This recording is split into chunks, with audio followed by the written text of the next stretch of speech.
Hi guys, welcome back to the channel to another new video. ఈ video ఏంటంటే, నేను previous వీడియోలో చెప్పాను కదా, నా అన్వేషణ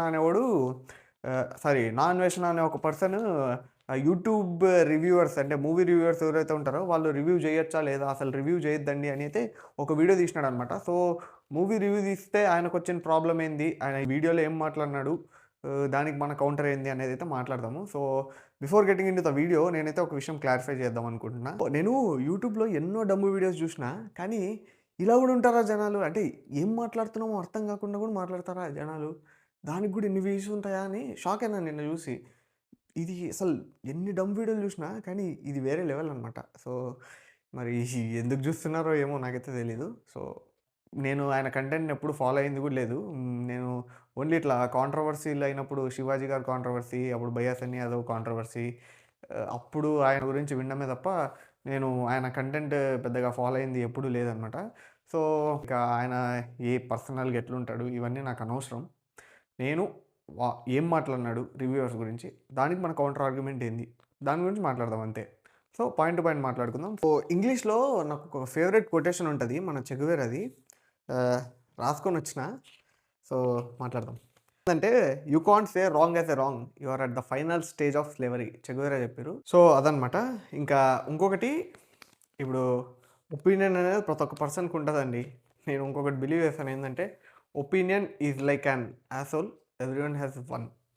సో ఎవరి ఒపీనియన్ వాళ్ళది, అదనమాట. So let's get into the video. First పాయింటే బార్బెల్ మీద కేసులు పడినాయని, తమ్నైల్ కూడా అదే పెట్టినాడు, బార్బెల్ మీద కేసెస్ పడినాయి అని చెప్పి మాట్లాడుతున్నాడు. సో ఈ బార్బెల్ మీద కేసెస్ అనేది నేను ఎప్పటి నుంచో వీడియో చేద్దాం అనుకుంటున్నా కదా, సో అది ఈ వీడియోలోనే మాట్లాడదాం. ఒక సపరేట్ సెక్షన్ కింద పెడతా. దాని తర్వాత ఏం మాట్లాడినాడంటే, ఆయన హరిహర వీరమల్లు రివ్యూ చేసినప్పుడు ఆయన రివ్యూలో ఏదేదో వాగాడులేండి పిచ్చి పిచ్చిగా. చూసా, అది కూడా ఇందాకే చూసా వీడియో, అది ముందు చూడలేదు. బాలకృష్ణ ఉన్నాడు సినిమాలో, ఏదో చెప్పినాడు. సొల్లు ఈ అన్వేష్ అనే పర్సన్ని నమ్మి ఆడియన్స్ అయితే సినిమాకి వెళ్ళారంట చాలామంది. దానివల్ల సినిమాకి ప్రాఫిట్ వచ్చిందంట. అసలు ఫస్ట్ పాయింట్ ఏంటంటే, ఫస్ట్ నీ రివ్యూ చూసి సినిమాకి వెళ్ళినాడంటే వానంత బుర్ర తక్కువ విధవ ఈ ప్రపంచంలో ఉన్నాడు. ఇప్పుడు నువ్వు చెప్పిందంతా సొల్లు అనేసి ఎవరికైనా అర్థమవుతుంది. సో అలాంటి సొల్లును కూడా నమ్మి సినిమాకి వెళ్ళినాడంటే వానికి ఇంకా ఏ సొల్లైనా చెప్పి మనం నమ్మియచ్చండి. వాని మోసం చేయడం ఈజీ. సో అలాంటి వాడు వల్ల ఏం ఉపయోగం. సో అదనమాట. అంటే నేను కూడా రివ్యూస్ స్టార్ట్ చేసిందే ఫస్ట్ మన యూట్యూబ్లో వీడియోనే హరిహర వీరమల్లు రివ్యూ అనమాట. సో అప్పుడు నాకు సరిగ్గా మాట్లాడడానికి కూడా వస్తుంది లేదు. సో చూడండి, అది వీడియో ఉంటుంది. ఫస్ట్ వీడియో నాది యూట్యూబ్లో హరిహర వీరమల్లునే. ఇంక మరి ఇది ఏంటో. సో అదే అనమాట. నిన్ను నమ్మి సినిమా పోయినాడంటే వాడు. సో ఇప్పుడు నువ్వు చెప్పే సొల్లని ఇప్పుడు ఎవరికైనా అండి, ఒక పాయింట్ నేను చెప్దాం అనుకుంటున్నాయి. ఇప్పుడు హరిహర వీరమల్లు సినిమాలో బాలయ్య బాబు ఉన్నాడని చెప్పి నువ్వు చెప్పినావని వాడు నమ్మి సినిమాకి వెళ్ళి మోసపోయినాడు. సో నువ్వు ఆడియన్స్ని మోసం చేసినట్టు కాదా చెప్పు. సరే, నువ్వు ఫుల్ వీడియోలో చెప్పినావు ఇది జస్ట్ కట్టు అని. సో అది కూడా పక్కన పెట్టి ఎవడో ఇన్స్టాగ్రామ్లో కట్ చేసి పెట్టినాడు, సో దాన్ని చూసి నమ్మిపోయినారే అనుకుందాం. సో ఇప్పుడు అలాంటి వాడిని ఈజీగా మోసం చేయొచ్చండి. సో వన్ వల్ల ఏం ఉపయోగం అండి, బుర్ర తక్కువ బేవకూఫ్ గల్ అంటారు అలాంటి వాళ్ళని. నీ ఏదైతే ఉన్నారో అంటే ఇప్పుడు నా రివ్యూ చూసి కూడా సినిమాకి వెళ్ళొద్దా అని డిసైడ్ కావద్దని నేను ఎవ్వరికీ చెప్పట్లా. సో ఇది నాకు అనిపిస్తుంది, నా ఒపీనియన్. సో మీరు వెళ్ళి చూడండి, చూసి మీకేమనిపిస్తుందో కూడా కామెంట్స్లో చెప్పండి అని చెప్తున్నాను నేను ప్రతి వీడియోలో. సో వేరే వాడి ఒపీనియన్కి మీరు వాల్యూ ఇస్తారంటే ఇంకా మీ ఇష్టం అండి, అది నేను దానికి ఇంకా ఎవరేం చేయలేరు. సో అదనమాట. సో ఇంకా నెక్స్ట్ మాట్లాడింది ఏంటంటే, మనోడు బీహార్ నుంచి తెచ్చి నరికేయాలంట ఈ యూట్యూబ్ రివ్యూవర్స్ ఎవరైతే ఉన్నారో వాళ్ళందరినీ. మరి నీకు ఇన్ని దేశాలు తిరిగినా అన్ని దేశాలు తిరిగినా అంటావు, మరి బుర్ర ఏం పని చేస్తుందో లేదో నాకైతే అర్థం కావట్లేదు. సో ఒకసారి అది చూసుకో. అంటే ఫ్రీడమ్ ఆఫ్ స్పీచ్ అనేది ఉంటుంది. సో ఫ్రీడమ్ ఆఫ్ స్పీచ్ గురించి కూడా చెప్పినావు. సో దాని గురించి కూడా మాట్లాడదాము. అసలు నువ్వు చెప్పింది ఎంత బేవకూఫ్గా ఉంది, ఎంత సొల్లులాగా ఉంది అనేది. సో దాని గురించి కూడా మాట్లాడతాను. సో ఇన్ని దేశాలు తిరిగినానంటావు, అసలు ఫ్రీడమ్ ఆఫ్ స్పీచ్ అంటే ఎంతో తెలుసా నీకు? సో నెక్స్ట్, డైరెక్టర్స్ కష్టము, 24 క్రాఫ్ట్స్, ఇంతమంది పని చేస్తారు, వాళ్ళ కష్టం అంట. సో ఈ కష్టం అనే లాజిక్ అయితే నాకు అర్థం కాదు గైస్. ఈ కష్టం అనేది ఏంటంటే, సో కష్టం అంటే ఏంది, అందరు కష్టపడతారు కదా, ఎవరి కోసం వాళ్ళు కష్టపడతారు. దానికి at the end of the day ఏంది, సినిమా అనేది బిజినెస్. ఇప్పుడు డబ్బులు రాందే ఎవడు చేయడు కదా. సో నాకు డబ్బులు రాకపోయినా పర్లేదు, నేను ఈ సినిమా ఆర్ట్ని ఇది అని అట్లా తీసేవాళ్ళు ఎవరైనా ఉన్నారా? సో అట్లా తీసేవాళ్ళు ఉంటే ఫస్ట్ వాళ్ళని అప్రిషియేట్ చేసేది కూడా యూట్యూబర్సే అండి. యూట్యూబ్ రివ్యూవర్సే. అరే! మస్తు తీసిండ్రా, ఒక డబ్బులు పోయినా కూడా పర్లేదు అని. ఏ హీరోని పెట్టి తీస్తే, ఎవరికి ఎంత బడ్జెట్, ఎవరిని పెట్టి తీస్తే ఎన్ని డబ్బులు రిటర్న్స్ వస్తాయని లెక్కలేసుకొని సినిమా తీస్తారు. సో దాన్ని బిజినెస్ అంటారా ఏమంటారో బుర్రున్నోళ్ళకైతే అర్థమైతది. నీలాంటోళ్ళ గురించయితే ఇంకా మాట్లాడాల్సిన అవసరం లేదు. బుర్రున్నోళ్ళ గురించి మాట్లాడుతున్నా. సో అదనమాట. అండ్ ఇంకొకటి కష్టం అనేది ఇప్పుడు నేను బేసిక్‌గా ఈ కష్టం అనేది ఏంది అంటే ఫస్ట్ నేను ఎవరి కష్టానికైనా వాల్యూ ఇస్తానంటే అది మన కంట్రీలో వర్క్ చేసే ఫార్మర్స్‌కి అండ్ మన కోసం బార్డర్‌లో ఫైట్ చేస్తున్న సోల్జర్స్‌కి. సో వీళ్ళకే ఎందుకంటే వీళ్ళు ఏది చేసినా నిస్వార్థంగా అండి. ఇప్పుడు ఫార్మర్ ఎవరైతే ఉన్నారో సో ఫార్మర్ అనే పర్సన్ తనకి లాస్ వచ్చినా, ప్రాఫిట్ వచ్చినా జనాలకి ఫుడ్ పెడుతున్నాడు కాబట్టి ఆహ్, వాళ్ళకి మనం రెస్పెక్ట్ ఇయ్యాలి. అండ్ సోల్జర్ ఏ పనైనా చేసుకోవచ్చు. But he choose to be there. So అలాంటి వాళ్ళ కష్టానికైతే వాల్యూ అండి. ఈ డబ్బులు సంపాదించడానికండి ఎవడైనా సినిమా తీసేది. సో కాదురా ఈ సినిమా అంటే ఉంటది. ప్యాషన్ ఉండి వస్తారు. నేను కాదనట్లేదు. But end of the day it is money అంతే. సో అదనమాట. ఇప్పుడు ఈ రివ్యూవర్లందరూ ఎవరైతే ఉన్నారో వాళ్ళందరికి సినిమా తీయడానికి వస్తదా అంట. ఈ సినిమా తీయడానికి వస్తేనే రివ్యూ ఇవ్వాలనే లాజిక్ అయితే నాకసలు అర్థం కాదు. ఇప్పుడు మీరు ఈ చాలా మంది వాడేసినట్టున్నారు. సో నేను కూడా అదే చెప్తాను. బోర్ కొట్టేస్తుంది, మహా బోర్ కొడుతుంది. ఎవరు చూసినా అదే చెప్తారు, కానీ నేను అదే చెప్పబోతున్నాను. ఇప్పుడు బిర్యానీ ఉంది, తిన్నారు, నచ్చింది నచ్చలేదు చెప్తారు అంతే. ఫోన్ ఉంది ప్రోడక్ట్ వాడుతూ ఉంటారు, మీకు అర్థమవుతుంది నచ్చిందా నచ్చలేదా అని అంతే. సింపుల్ అంతే, యాజ్ సింపుల్ యాజ్ దట్. ఇంకా సో ఈ ఫోన్ మంచిగా లేదని చెప్పడానికి వాడికి ఆ ఫోన్ తయారు చేసే ప్రాసెస్ మొత్తం తెలియాలా? బిర్యానీ తిన్నాడు, వాడికి బిర్యానీ చేసే ప్రాసెస్ మొత్తం తెలుస్తుంది. ఇప్పుడు ఉప్పు లేదంటే తింటే తెలుస్తుంది ఉప్పు లేదు దాంట్లో అని. సో అదనమాట. ఈ లాజిక్ని అయితే ఇంకా చాలామంది వాడినారు. సో ఈ లాజిక్ అసలు పనిచేయదు. సో నెక్స్ట్ పాయింట్కి వెళ్దాం, ఏం మాట్లాడినాడు అనేది. సో బార్బెల్ పైన 6 కేసెస్. సో నేను ఈ బార్బెల్ పైన కేసెస్ గురించి ఎప్పటి నుంచో వీడియో చేద్దాం అనుకున్నా కదా. సో ఈ నాన్ వేసిన టాపిక్ని కొద్దిసేపు పక్కన పెట్టి ఈ బార్బెల్ కేసెస్ గురించి అయితే మాట్లాడదాము. బార్బెల్ పైన ఫస్ట్ కేసు అయితే మనకి అప్పుడు మనశంకర్ వరప్రసాద్ రివ్యూ చెప్పినప్పుడైతే పడిందనమాట. సో ఇక్కడ మీకు ఆ ఫోటో కూడా డిస్ప్లే చేశాను చూడండి ఒకసారి. నేను ఆయన స్టోరీ పెట్టినప్పుడు స్క్రీన్‌షాట్ తీసుకున్నా. మనశంకర్ వరప్రసాద్ కేస్ అప్పుడు మనోళ్ళు ఏందంటే ఏఐ ప్లెక్స్ అనే ఒక కంపెనీ నుంచి ముందే తెచ్చుకున్నారనమాట. ఈ బుక్ మై షో రివ్యూలు ఆపడానికి ఒక కోర్ట్ ఆర్డర్ తెచ్చుకున్నారు. అసలు ఆ కోర్ట్ ఆర్డర్ ఏంది? అసలు అంటే ఇప్పుడు నాకు ఒకటి అర్థం కాదు. సినిమా రిలీజ్ కాకముందే ఈ కోర్ట్ ఆర్డర్లు తెచ్చుకోవడం అనేది ఏందంటే ఫస్ట్ ఈ ఏఐ ప్లెక్స్ అనే కంపెనీ ఏందో చూద్దాం ఫస్ట్. ఈ ఏఐ ప్లెక్స్ అనేది ఫస్ట్ ఈ డిజిటల్ మార్కెటింగ్ కంపెనీ అనమాట. సో ఈ ఏఐ ప్లెక్స్ ఏందంటే anti piracy solution and MCN company and digital marketing. నేను ఎట్లా డిజిటల్ మార్కెటింగ్ చేసినా కాబట్టి నాకు ఐడియా ఉంది దాని గురించి. డిజిటల్ మార్కెటింగ్ అంటే ఏంది? ఇది ఒక MCN company, multi channel networking. మనోడే అన్వేషే ఎంసీఎన్ మీద ముందు ఫైట్ చేసిండనమాట. సో ఇప్పుడు అదే ఎంసీఎన్ బార్బెల్ మీద కేసు వేస్తే వేస్తారు, వదిలేయాలి. వాళ్ళు పెద్దోళ్ళు, మనం కొట్లాడలేము. మరి అందుకే చెప్పిన ఇందాక చెప్పినా కదా స్టార్టింగ్‌లో డంబ్ వీడియోలు నేను చూడలేదని. సో అదే అనమాట ఇందుకే మాట్లాడిండేది. సో అది గైస్ ఏఐ ప్లెక్స్ అంటే ఏం లేదు. ఇదొక ఎంసీఎన్ అనమాట, మల్టీ ఛానల్ నెట్వర్కింగ్. మీలో చాలా మందికి తెలుసు కదా ఎంసీఎన్ అంటే. సో అదనమాట. అండ్ ఇది యాంటీ పైరసీకి పనిచేస్తుంది. ఎవరైనా సెలబ్రిటీస్ డిఫమేషన్ కంట్రోలా ఏదో ఉంటుందబ్బా. సో యాంటీ పైరసీకి అండ్ ఓఆర్ఎం అంట, online reputation management. Online reputation management is helps to business address బ్రాండ్స్ని ప్రొటెక్ట్ చేస్తానంటుంది. Brand right enforcement, social media management, ఇవన్నీ ఓకే. ఇవన్నీ డిజిటల్ మార్కెటింగ్ సంబంధించింది. Influence marketing, digital compound. So ఇదంతా చేస్తూ ఉంటుంది. సో బ్రాండ్ అంటే ఏంది ఇక్కడ? సినిమా బ్రాండా, హీరో బ్రాండా? అంటే అది నాకు బ్రాండ్ అనేది ఏందో అర్థం కావట్లేదు. సో రెప్యుటేషన్ మేనేజ్మెంట్ అండి. ఎవరికైనా ఇప్పుడు హీరోలకి, ఈ సెలబ్రిటీలకి ఎవరైతే ఉంటారో వాళ్ళ రెప్యుటేషన్ని మేనేజ్ చేస్తే ఇప్పుడు ఎవరైనా వాళ్ళ మీద డీఫేమ్ చేసినట్టు మాట్లాడితే వాళ్ళ మీద కేసులు వేస్తుంటుందన్నమాట. సో మూవీ రివ్యూ ఇవ్వడం డీఫేమ్ చేసినట్ట అంటే నేను ఆ వీడియో కూడా చూసినాను బార్బల్ది. ఏది మనశంకర్ వరప్రసాద్ రివ్యూ. సో, దాంట్లో అయితే నాకు ఏం అంతగా డీఫేమ్‌గా మాట్లాడినట్టయితే ఏం కనిపియలే. జస్ట్ మీ బార్బెల్ అనే పర్సన్ వే ఆఫ్ చెప్పడమే అది అనమాట. సో, ఆయన మాట్లాడే విధానమే అది. సో, ఆయన మీదనైతే కేసులు పడినాయి. ఆయన కోర్ట్‌కెళ్ళినాడు. లీగల్‌గా ఫైట్ చేస్తున్నాడు. సో, ఇక్కడ పెట్టినాడు what is defamatory what should be blocked అంటే ఏదో ఆ వీడియో తీసేయమని చెప్పి ఆయనకి అయితే ఒక మెయిల్ పంపించినారు. Defamation case. తర్వాత కేస్ ఏసినట్టు ఒక కోర్ట్ ఆర్డర్ కూడా పంపించినారు. సో, ఇప్పుడు నేను ఆడియన్స్‌కి చెప్పాలనుకునేది ఏందంటే ఇది. సో, ఇప్పుడు వాళ్ళు ఎవరైతే ఈ ఏఐ ప్లెక్స్ అనే కంపెనీ బుక్ మై షోలో రివ్యూలు బ్యాన్ చేసింది. ఓకే. ఒప్పుకుంటారు. తర్వాత యూట్యూబర్స్ మీరు రివ్యూలు చేయొద్దండి అంటే ఒప్పుకుంటారు. సరే ఈ ఎంతవరకు ఇది? సో, ఇప్పుడు బుక్ మై షో తర్వాత యూట్యూబు, తర్వాత ఇన్‌స్టాగ్రామ్‌లో కూడా రివీల్ చేయొద్దండి. మీరెవరు మా మీద రివీల్ చేయడానికి అంటారు. తర్వాత ట్విట్టర్‌లోకి రివ్యూలు పెట్టే వాళ్ళని వెబ్‌సైట్స్‌ని బ్లాక్ చేస్తారు. ఇది ఎంతవరకు పోతది? అసలు ఫ్రీడమ్ ఆఫ్ స్పీచ్ అనేది basic fundamental right in India. So, దానికి వీళ్ళు మరి ఈ కోర్ట్ ఆర్డర్ ఏంది అసలు? కోర్ట్ ఆర్డర్ ఏందో కొంచెం క్లారిటీగా ఎక్స్‌ప్లెయిన్ చేసే పని క్లారిటీగా ఎక్స్‌ప్లెయిన్ చేస్తే జనాలకు కూడా అర్థమైతది కదా! సో, అంటే ఇప్పుడు ఎవరైతే చూస్తున్నారో వాళ్ళు ఈ ఈ ట్విట్టర్‌లో గూడా ఇంకా రివ్యూలు పెట్టడానికి ఉండదేమో.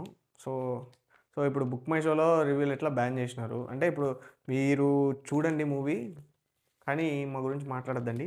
నచ్చినా నచ్చకపోయినా మేము పెట్టిన టికెట్ రేట్స్‌ని బట్టే చూడండి అంటున్నారు. సో, నేను గూడా I believe in a capitalism. అంటే క్యాపిటలిజం అంటే నాకు గూడా ఒక okay.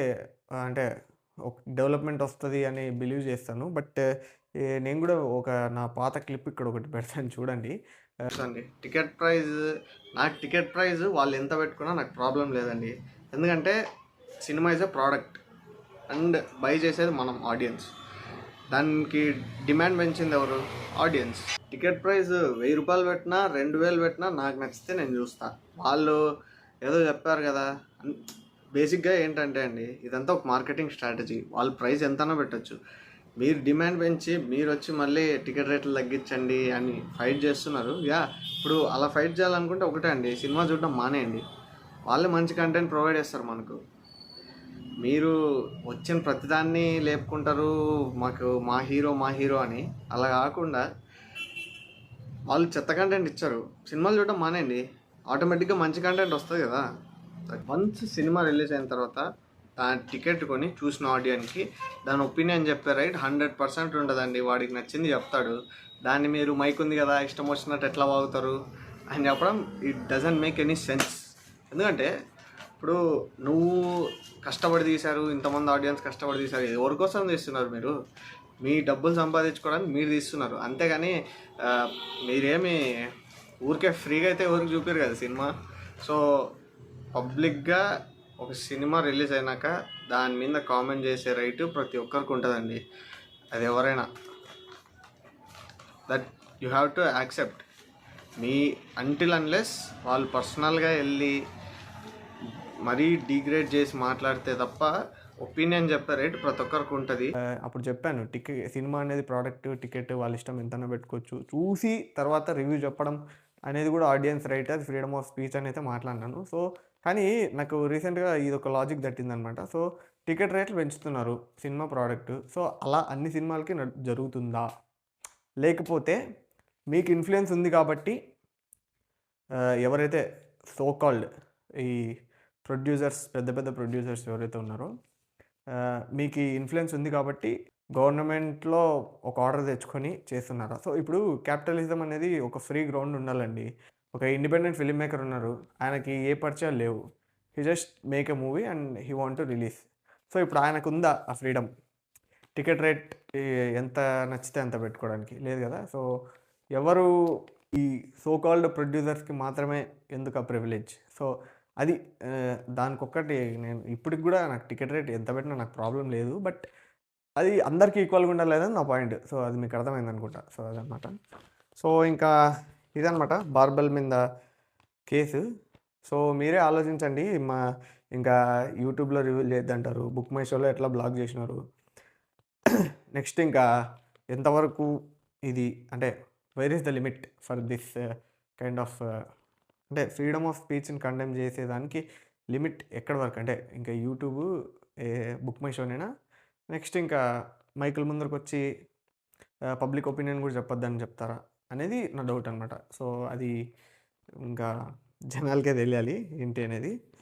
So, next bettings app మీద నేను కొట్లాడినా, గెలిచినా అంటున్నాడు. సో, నాకు ఆ పర్సనల్ విషయాల్లో పోవడానికి ఇంట్రెస్ట్ లేదు కాబట్టి నేను ఆ టాపిక్ అయితే స్కిప్ చేస్తున్నా. ఏం కొట్లాడిండో ఏమో నాకైతే తెలీదు. నాకు దాని మీద ఏ ఒపీనియన్ లేదు. ఇఫ్ ఇన్ కేస్ ఒపీనియన్ ఉన్నా చెప్తే 'అన్వేషణ తోపు దమ్ముంటే ఆపు' అనే ఫ్యాన్స్ ఉంటారు కదా! వాళ్ళు హర్ట్ అయితారు. సో, దాని గురించి అయితే నేను చెప్పాలనుకోవట్లేదు. సో, నెక్స్ట్ పాయింట్‌కి వెళ్ళిపోదాం.